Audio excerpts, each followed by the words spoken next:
Hello and welcome to Michael and Mom Talk Cancer.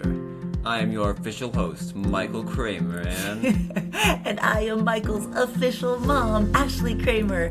And Michael, we need your adjectives today. we have an amazing, inspiring, and beautiful person here with us today. That we Beautiful. met at CancerCon, and we are so excited to share his really moving and powerful story with you guys today. Yes, JJ Singleton. Welcome to the podcast. So honored that you agreed to be here because we're fans. We met you at CancerCon and we are huge fans of yours. Hi. I appreciate it, and it's an honor to be here with y'all too. And it was such a great time at CancerCon and meeting y'all and hearing y'all speak too. Thank you. you. I don't know. Okay, so JJ, do you want to Tell us how young old you are. fan- How old are you? Where are you How from? old are you? Because we're pretty open about our age around here, unless you Yeah. don't want to answer that. I'm 35 right now. September 25th, I will turn 36. Wait, so Oh. are you, what is your sign? Libra. Libra. Yeah, like my other son, like his big brother. Libra is a good sign. I didn't realize that about you. Okay, Yep. 35. So I discovered something today. We were just talking about it before we started recording. Today is like, I don't want to say you're celebrating 8 years because that Yeah. sounds Wow. pretty bad, but Wow. today is like the 8 year Cancerversary. cancerversary. I don't know what you want to call it. Anniversary, kind of that watershed moment in my life. 8 years ago today, on September 4th of 2015, is when I got diagnosed with cancer. 8 years. Wow. It's- We've 8 years. we've been in it with Michael For just over for over three, three. and it feels like more than 8 Like years. 100.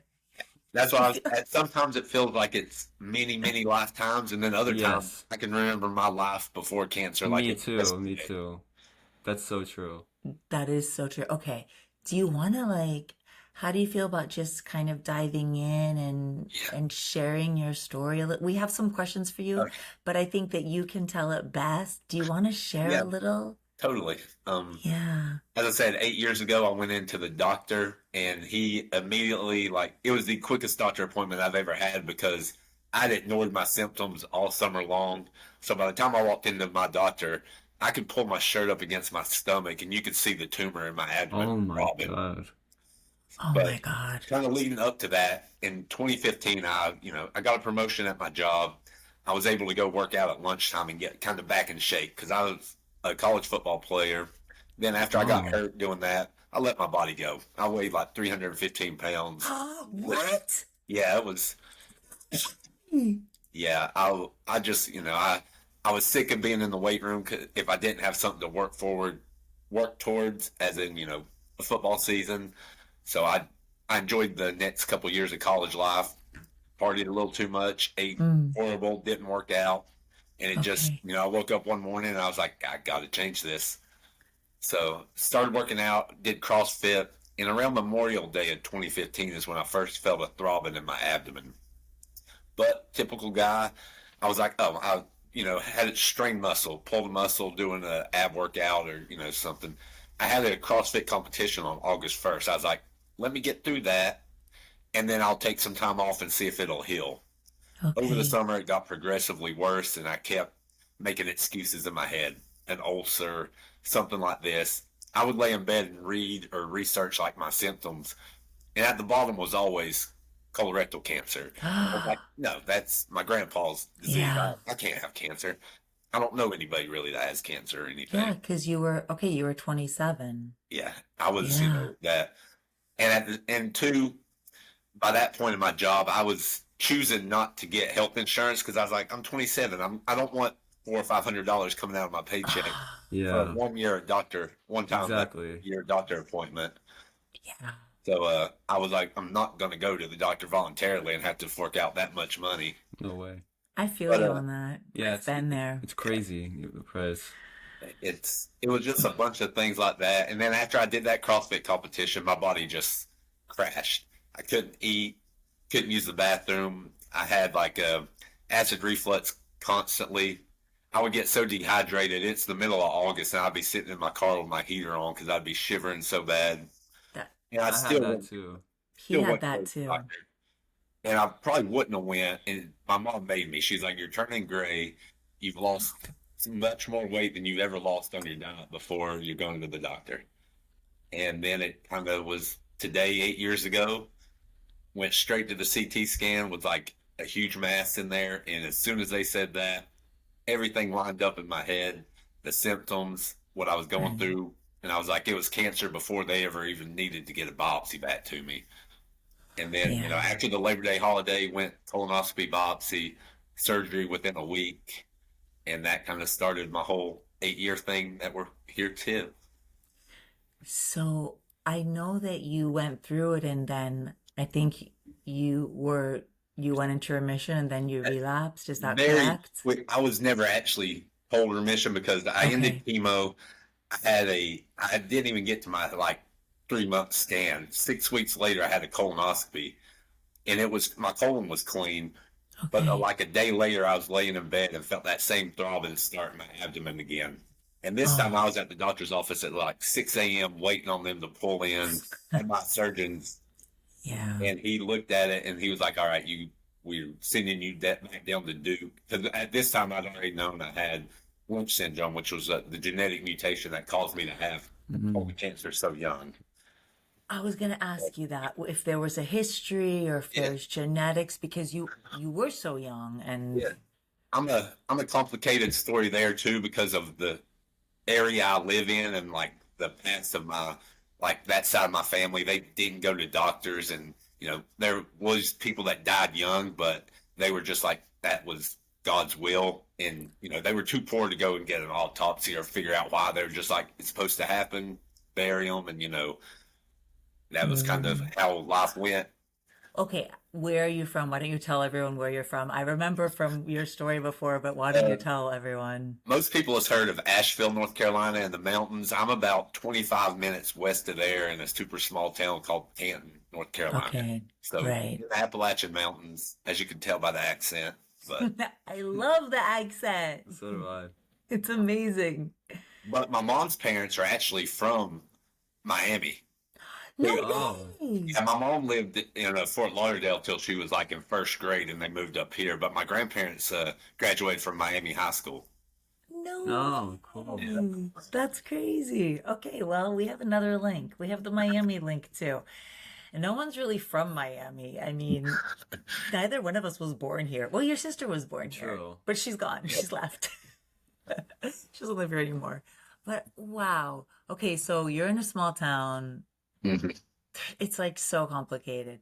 So, all right, go back to continue your story. Yeah. You went back, you finished chemo, and then you said you felt like Felt the you throbbing back knew again, and I knew how much longer, what, like how 6 weeks. I how was. long did you do treatment for? It was 12 rounds every 2 weeks, so it was about six Okay, months worth. I started in November after I healed up because okay, I found out in the verse, I had the colon resection that my body did not like surgeries because it was supposed to be a 5 day hospital stay. I was there for 15 because they had to do another surgery just because my body kept having weird issues pop up, and that's okay, happened multiple times. But that was the first, you know, thing of it.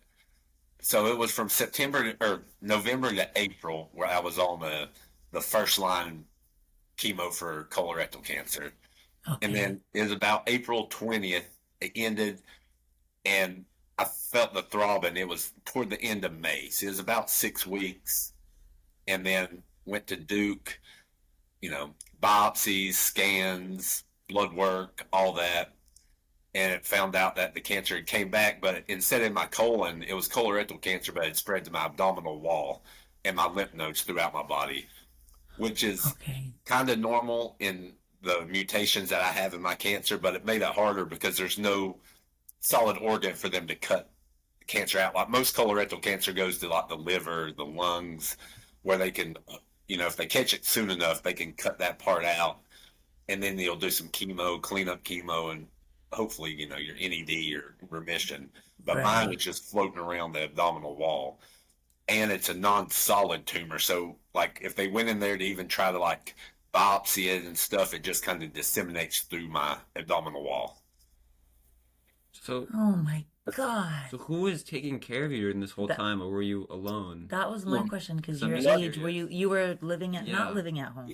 I was living. I mean, I live in a small area, so I was living in a kind of a double wide trailer with a brother and a best friend. And when I got sick, Okay. but then I knew because they were about 5 years younger than me, they were still living life, having fun. So I went and moved into Yeah. my uncle's basement apartment, and he lives up this road where my whole dad's side of the family lives. My dad, my grandparents, and my other uncles, and it's only like 5 minutes away from my mom's house and my stepdad. We all live in Okay. within about 10 minutes of each other. So they were Okay. there, but it was tough for them because they had never really, took care of anybody with cancer, and especially like colorectal cancer and all the impacts that it brought physically and mentally. And so I tried to shoulder a lot of it myself at that I time. got that feeling. Yeah, I it got was. that feeling. Looking back on it now, 8 years, there was a lot of trial and a lot of error on my part those first couple of years. But you don't know, and you think you know, and you think you know the right way to do it, and you don't until you find out that that's not the way to do it. So you went into therapy though, right? You went It, to, it, Well, it, wait. So a this is few, going into few like years after mental my health. Yeah. yeah. therapy, but yeah, therapy saved my life. Yeah. When did you go into therapy? Like, Michael's like, let's jump into the mental health. well, Go. I'm just curious. Like, Yeah. when did you start therapy? Like, how many years after your diagnosis, It or how was many months was it? it was toward the end of 2017, beginning of 2018, because when the cancer Okay. came back, it was growing. I went through 3 different chemo cocktails that all failed. It was and it ended up growing around my stomach to where anything I ate would just sit in my stomach till I threw it up. So I was Oh on my a thing God. Oh called my God. TPN, the total nutrition, like is a big bag of Wait. fluid that you get infused Yeah, in. I had it for a while. He's Yeah, been on it many times and Yeah. it smells so delicious, doesn't it? and That was awful. they put the lipids in there and all that. Oh, the lipids are horrible. Yeah, Oh I my, was on that for 450 days, like Oh 14 my straight. gosh. It was Wow. and 450 days of being on IV nutrition. so it's like a 15-hour infusion with the big bag. So I was laid in Yeah. bed, but I had drainage bags from my intestine and my the colon part I had left. So there's 2 big Wow. drainage bags. I had PCA pain pump. So I had so much going on. I pretty much laid in bed about 23 hours a day for that time, and I got into such a dark place where to get me over the stigma in my head, where I live and how I grew up, and just that we live in a mill town. My grandparents were farmers and stuff, athlete.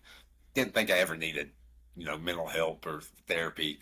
But Right. I scared myself enough to how dark my thoughts were getting to, coming close to committing suicide, that I made myself reach out because I didn't want my grandma or my uncle or my mom to come in and find what I was thinking about doing.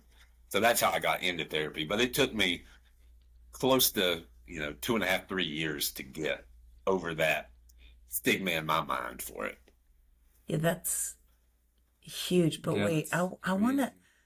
to, we definitely want to get into mental health, Yeah. but I want to ask you another fit. So at that point, were you outpatient or were you outpatient? Like, were you having TPN and, I was having or the, TPN at my house, you were having everything at but I had a home?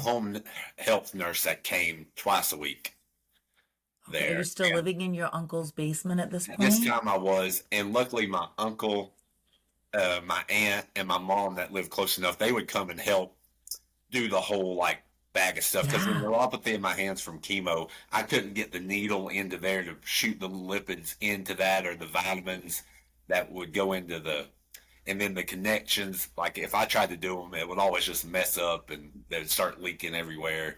And if they leak, because it was going into my port, had to go to the hospital, make sure there was no infection, nothing there. So luckily they did all that for me every afternoon. And then Oh my. the home health nurse would come and clean because I had the drainage bags coming out of my stomach. So they would clean the Yeah. open kind of wounds and change that, refill my pain medicine. So luckily they were able to do that and I didn't have to live in the hospital. Yeah, but still, Yeah, it was. living, Yeah, I was living, living. living in, I was living in a hospital bed in the basement, but at least yeah. Yeah. I still, the only time I really left the house that 14 months was because I was still on getting chemo treatments and the doctor appointments.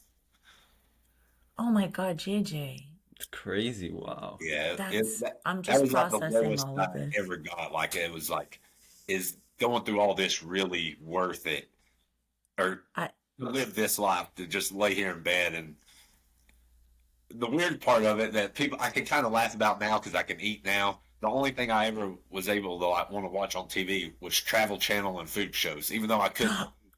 It was so weird, and I still have no explanation why.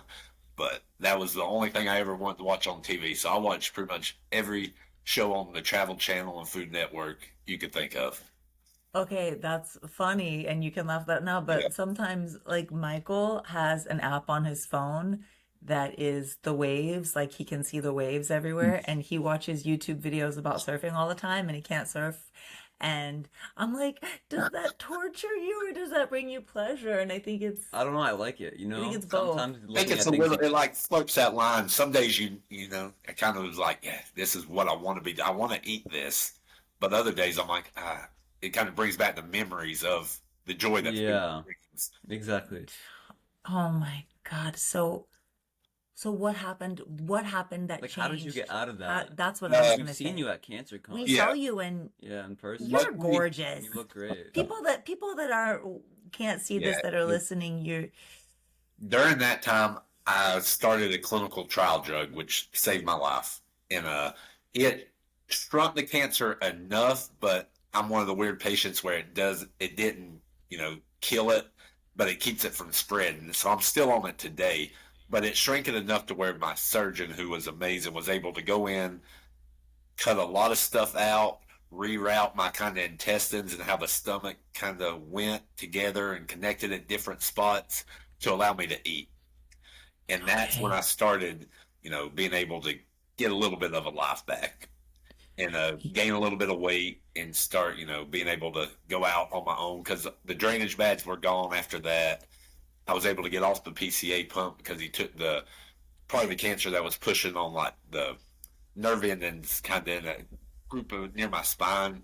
Wasn't ever in my spine, but it just like kind of killed some nerve endings around my spine, which was causing immense pain. And that kind of allowed me to start the process of getting the life back. When was that? That was January of 2018. At the Okay. end of January, I was on that TPN from November of 2016 to January of 2018. Oh my Yeah. God, that is crazy. So I, 2017 was that year that I just kind of like block it out unless I try to think about it, just because it I was don't nothing. blame you. the That's fact so that you difficult. continued, that you Yeah, did push through is just to That's me that's remarkable. yeah. Like I don't know how I did it. Looking back, people have asked me, and I've tried to even like talk or write about it, and I think it just was. I don't even know. Just something in my mind was like, okay, because during that year I turned 30, and that was like when I got diagnosed, and the cancer came back. I was like, let me hit 30. After that, everything's just made however long I go. But then when I was in there and I started going to the therapy and stuff, I was like, all right, can I get through this? And I did. And then it just kind of little blocks, little steps, a lot of falling in between there, here and then. But oh yeah, my God, but you're such an so when did you so that turning point to like see a therapist, yeah, that was during that was different. And luckily, my old oncologist who retired last year, he set me up with a therapist who specialized in cancer, but she had took maternity leave and never came back full time. She still had her license, and he got me in to see her so we could. It was like random times when she would be up nursing her kid. It'd be like 11 o'clock. We'd get on like a Zoom meeting because I could never sleep Oh, with that pump going all the time. So, and that was just like the start of it, the start of like getting help and working through all the things that were causing my mind to go to the places it was going and seeing that there could be a lot. Not even seeing a lot yet, just the possibility of one. you are a light. yeah. You are a light. I mean, I feel like Michael was he was like for 5 months in the hospital and There was TPN most of that Yeah. time, but Yeah. a year, 14 months, That's ridiculous, man. The worst part was yeah. the two Christmas and Thanksgivings because I could, Oh, there the family got together, so I made myself get out of the bed and walk with my drainage bags down to my grandparents' house and just smelling the food and seeing people eat it. I was just like, this is like living hell right here.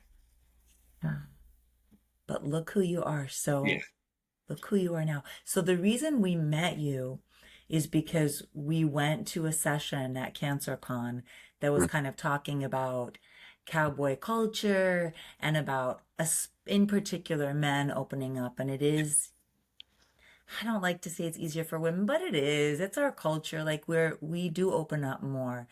So do you want to talk a little bit about when did that kind of come into Oh, yeah. play for you? Because you're amazing. Like we've seen you on Instagram and social media, and you just give so much. Well, I appreciate it. And that joining that group, Man Up to Cancer, was kind of the linchpin that started this whole new life. Like, and Okay. that was around July of 2020. So from 2018 to then, I was still meeting my therapist, but I still wasn't a part of any support groups or organization advocacy groups just because I had never found one that fit, and I didn't like how a lot of it was just like treatment based all the time. Because I was like, I get that at doctors. Yeah. I'm confused enough for the 2 hours I'm sitting there with my doctor. I don't want to go home and first thing I see on Facebook or something is more people talking about that. Yeah. And but I'd let some people and organizations share like a post I would make because by that time I'd started writing, and then the guy who was there, who wasn't part of the speaker, Joe Bullock from North Carolina too, he asked me if I wanted to join this kind of newer man's group. And in my mind, I was like, I'll say yes, be nice. A couple of days, I'll probably leave and, just go on about my life like I have been. But as soon as I got in there, it changed everything. Uh, just the support and the openness and freedom that men had in a closed group where they weren't going to be judged by nobody, didn't have to live up to that culture that society has put on men, was so refreshing and welcoming. And then there was a couple people in there that just gave me the confidence that my story mattered. Because at that time I was like, I'm the guy from a small town who, made a lot of mistakes in life. Who's going to want to hear my story and what I've been through? And they gave me the confidence to start. And ever since then, like, joined the other kind of advocacy organizations in the colon cancer world, and I've changed my life completely. Like 3 years ago, I would never have dreamed of even doing this or going anywhere to speak. And now that group has just continued to grow, and I'm just one of many people that have similar stories. Well, I don't know. One of many. You're very unique. I'm And just intrigued to ask you this. I'm sorry to yeah, interrupt, no, but please.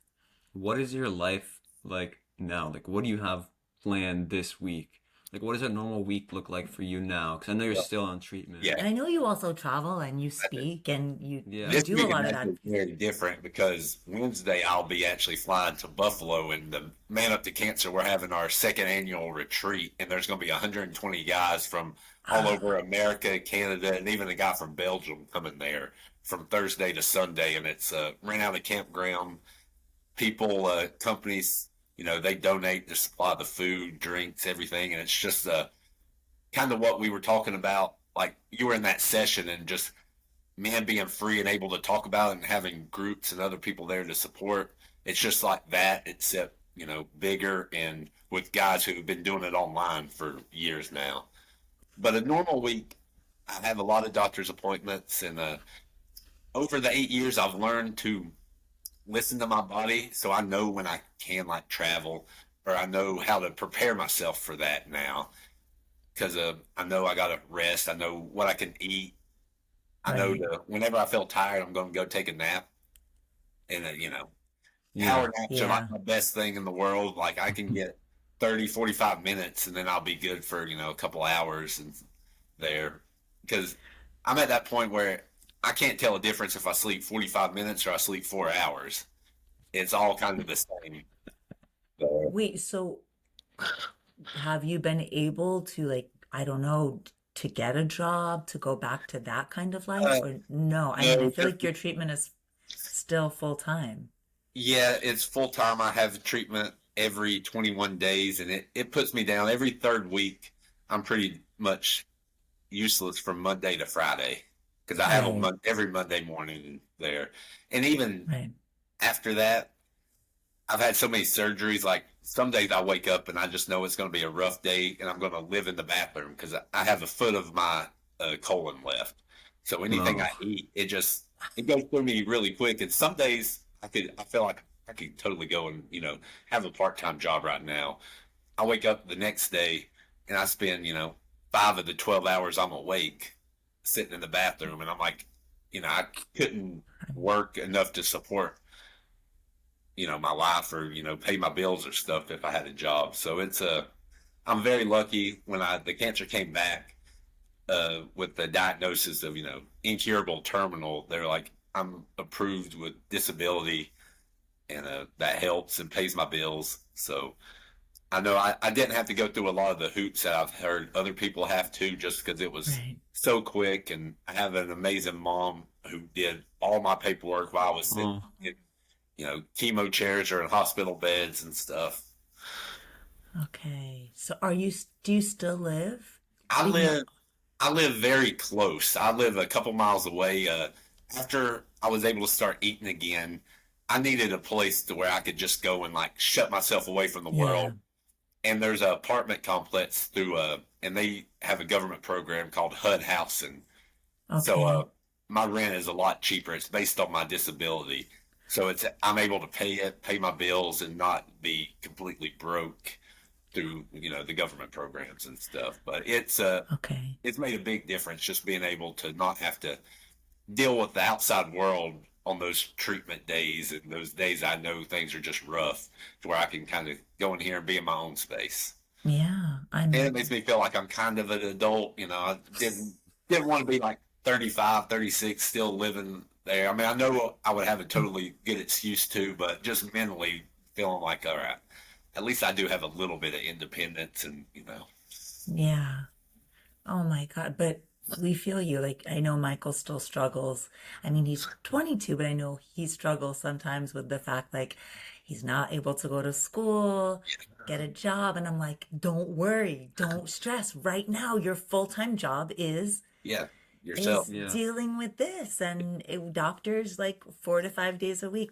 I feel you, and I'm glad you're an example for him, that you are a beautiful human sharing your purpose and your life, and you're doing that too. But I know that sometimes there's that feeling of, I should be doing more because Oh of yeah. society. And And seeing all the friends and stuff that I have, like going out, and most of mine now, they're married, kids, yeah, new jobs. Like I remember when I got sick, they were doing something, and now they've got promotions and doing something totally different. And I'm like, I'm still here, But yeah, but you've been it is, through.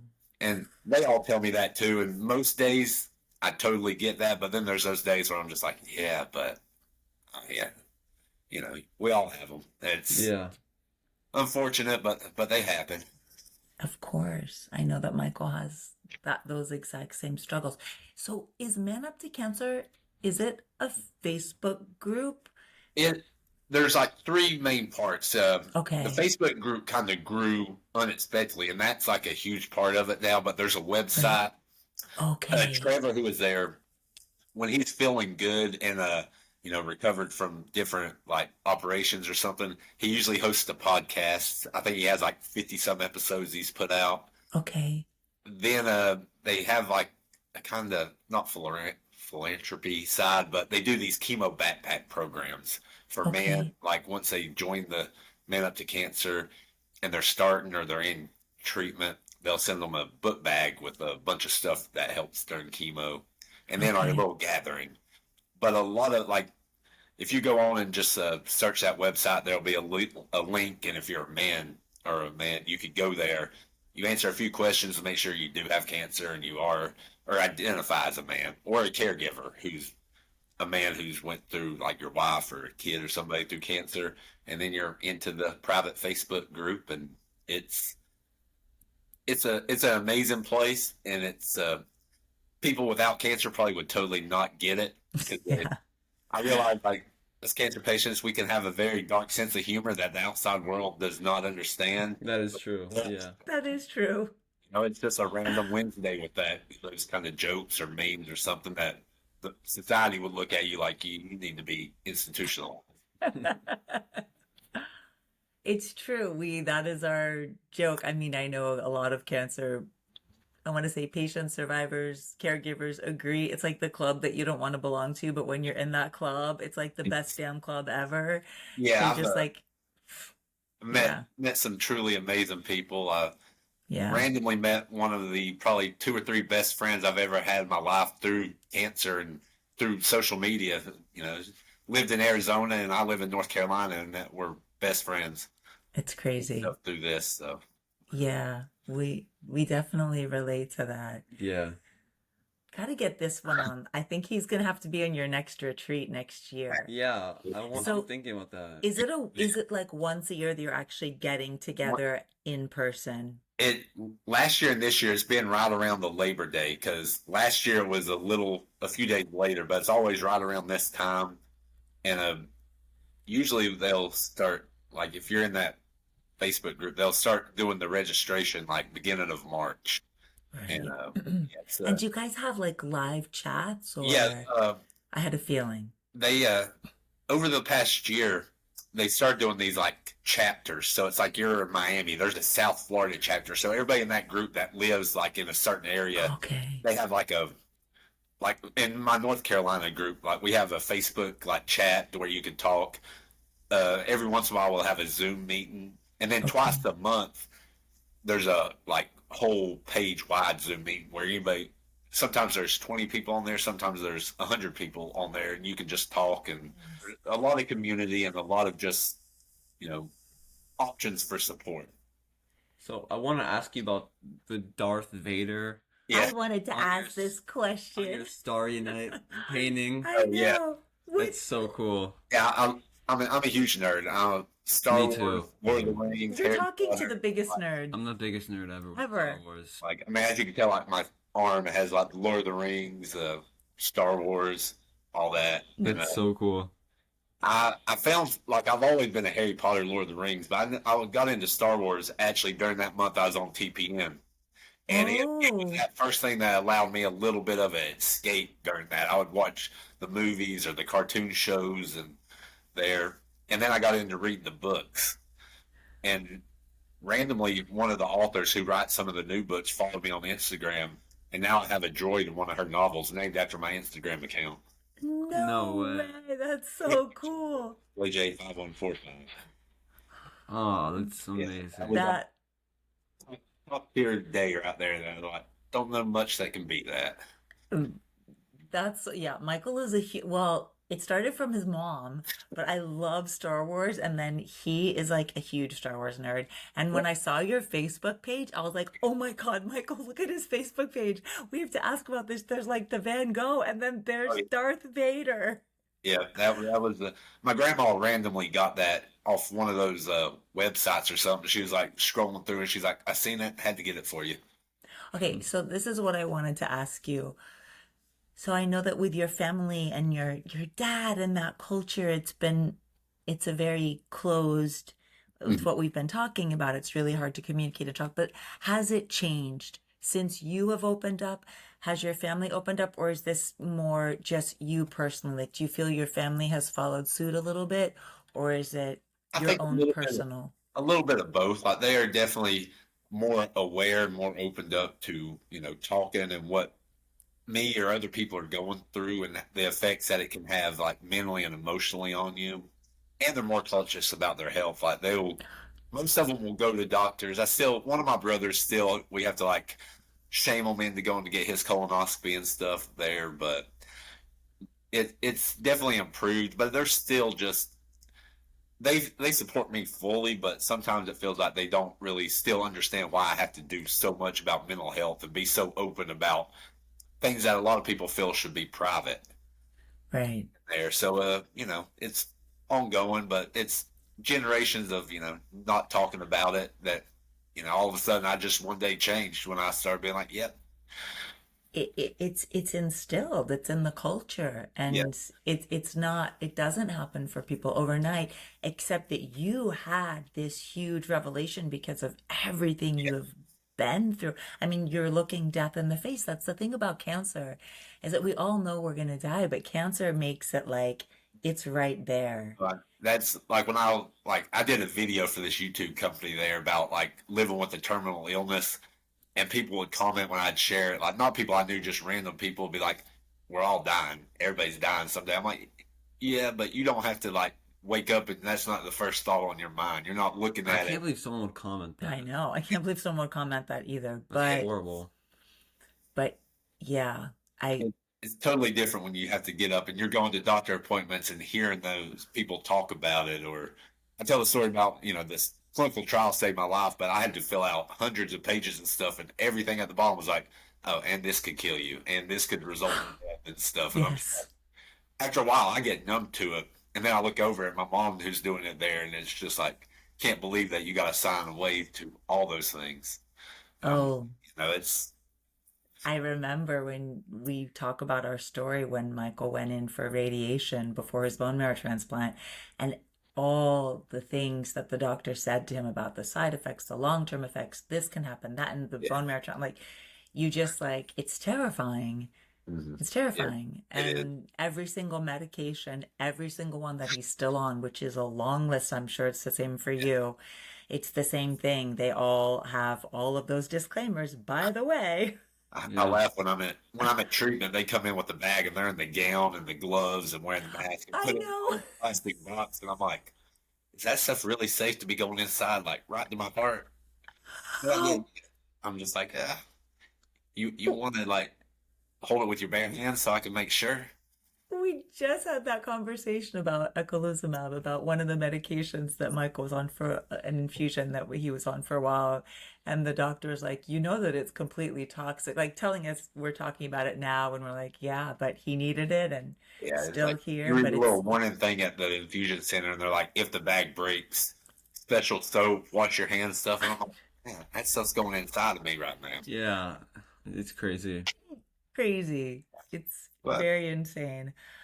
What did you do before this? What was your Um, I got a college degree in history and political science, but never used it. After college, I worked for my uncle who owned a bunch of convenience stores, hardware stores, okay. car washes, and I worked for there because he would always work with my school schedule or sports schedule. And then after I graduated, he offered me a job working in the office of there, and I worked my Okay. way up to operations manager of his whole company. Wow. Did a Okay. lot with, it don't sound fun at all, but underground tanks for at gas stations, and I was a lot with compliance with state regulations and how they worked, and inspections, and then price points with stores. Very I'm boring talking about it, but I was good at it.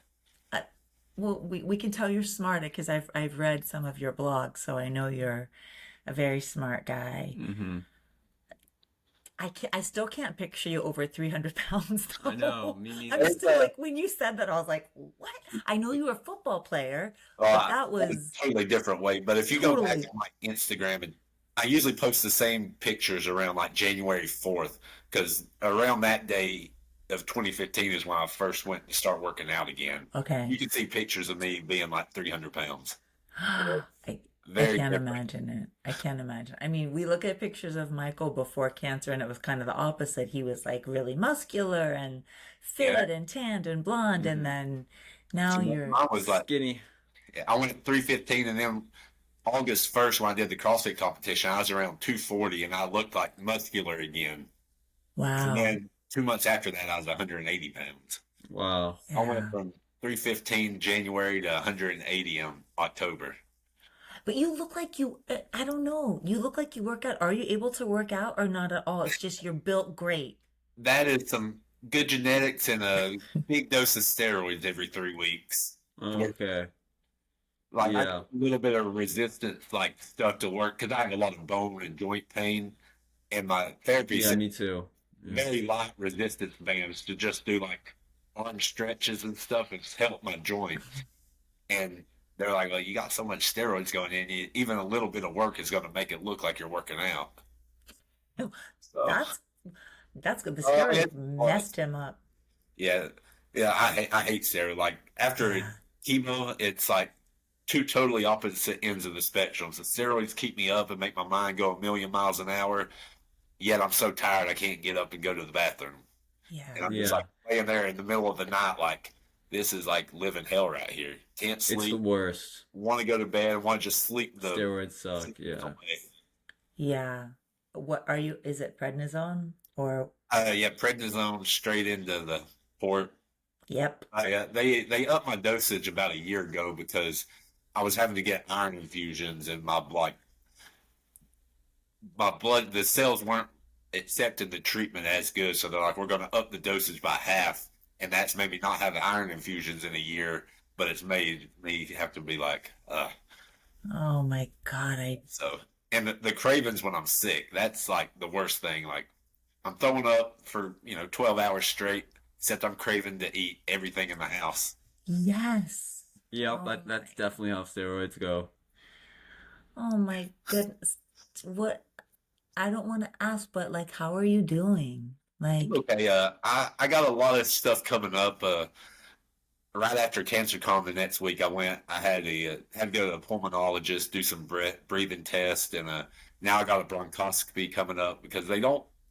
I do have like nodules of cancer in my lungs, but they're so slow growing, they don't think that's causing the issues, and they're got to okay. block out infections or lung disease, all those different options. So I got that, and then I get my 3 month scans here pretty much the day I get back from Buffalo, September 11th. I'll be 7 o'clock that morning going to get a MRI and CT scan and all that good stuff to see if the treatment's still working. But mine usually I'll have spots pop up in different areas in my abdomen, and they'll adjust a treatment or add a little bit of up the dosage of drugs. And so far, the last couple of years, that's worked.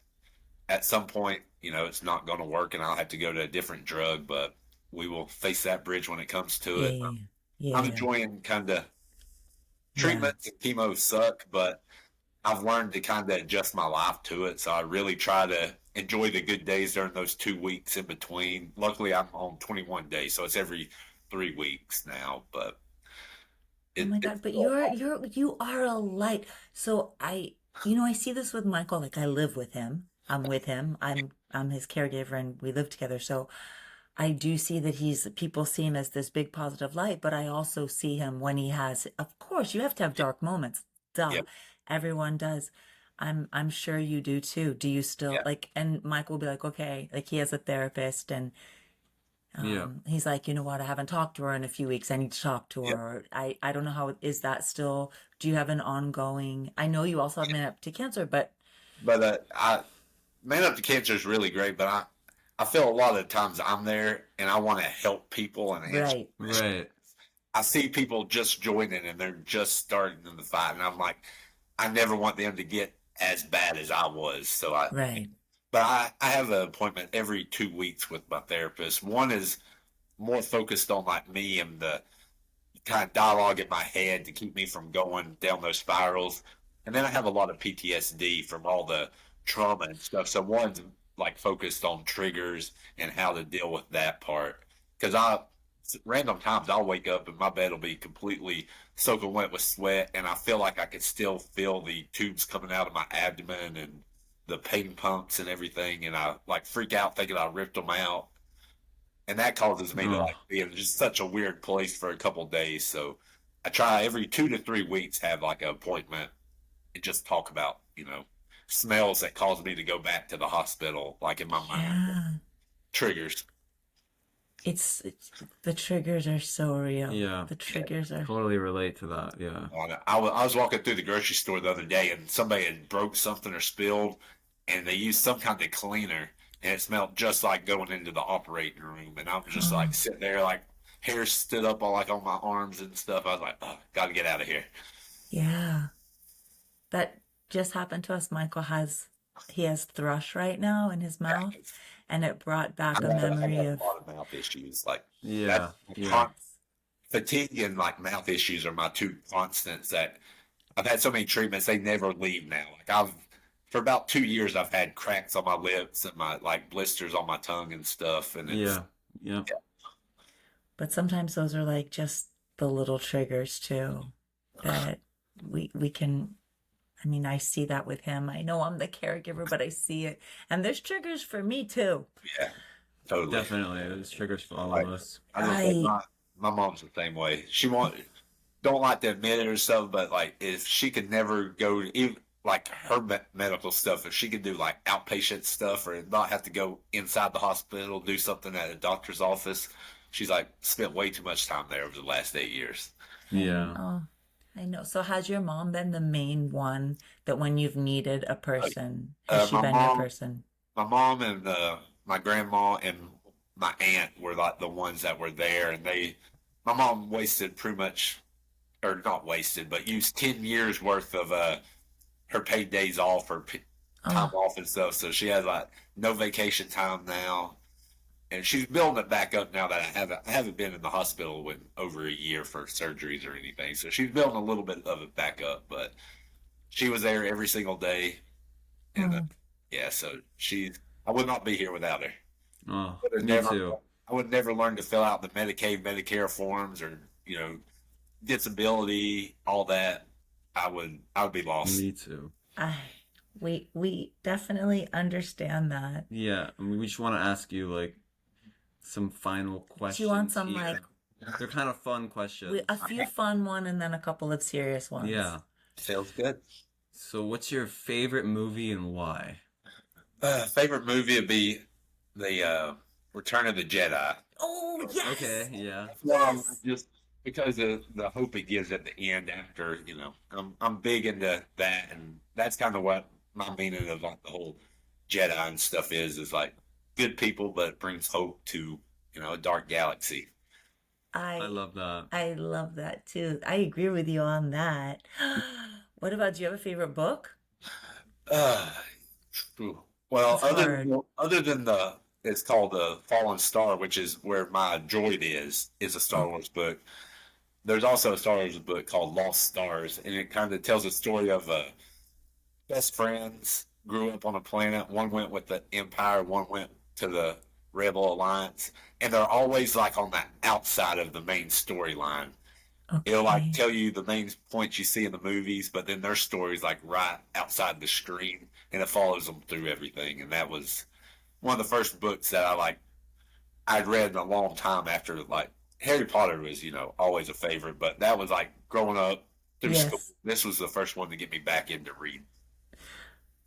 I wasn't gonna ask this question, but and you don't have to answer, but have you been able to date or anything? I mean, I know Oh, this has been something we've oh yeah. talked about and No, I'm totally open to answering that. I'm able to, I guess, but just it's really hard because I do live yeah, in such a small area, and everybody knows.